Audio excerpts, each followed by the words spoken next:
We're headed to check out a triplex that I acquired not too long ago.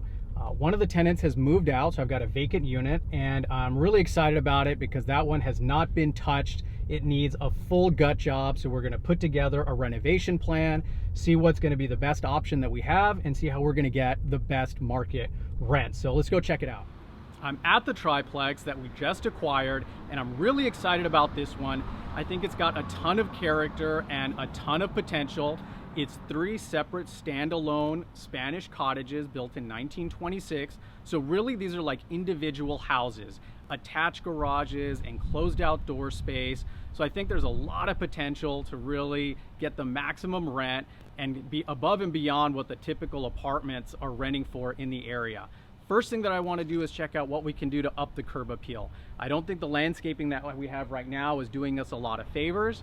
And second, we're going to have to work on the interior. So the tenant has been here for a long time, and we know that we're going to have to do a substantial amount of plumbing and electrical work just to get it up to code.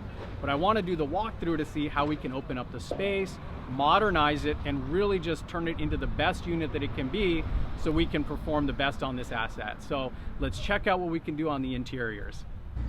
Overall, the living room is in pretty good shape. Not a whole lot we can do there. We've got kind of this little awkward dining area, which is a nice space, but it's not very functional.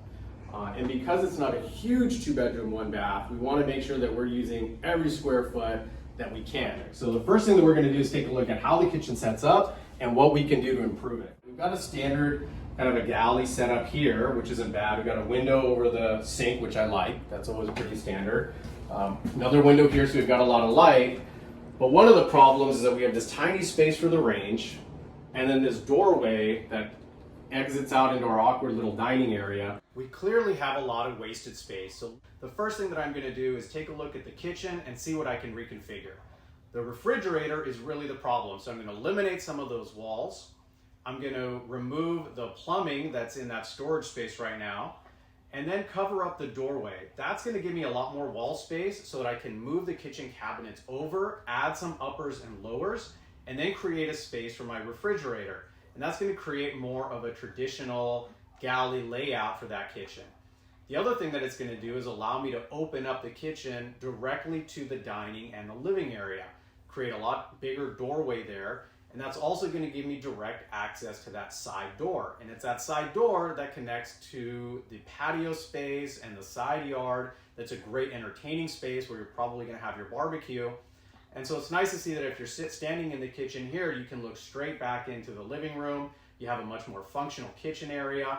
And we can see that if we open up that dividing wall that's existing right now, it's going to give us an even more open concept. So it's going to make that 750 square foot area look and feel a lot bigger. All right, so we're ready to kick off the project. In fact, I'm about to meet our contractors right now, and they're going to start demoing this wall, getting rid of everything, and we'll check back in with you as we start getting this project rolling.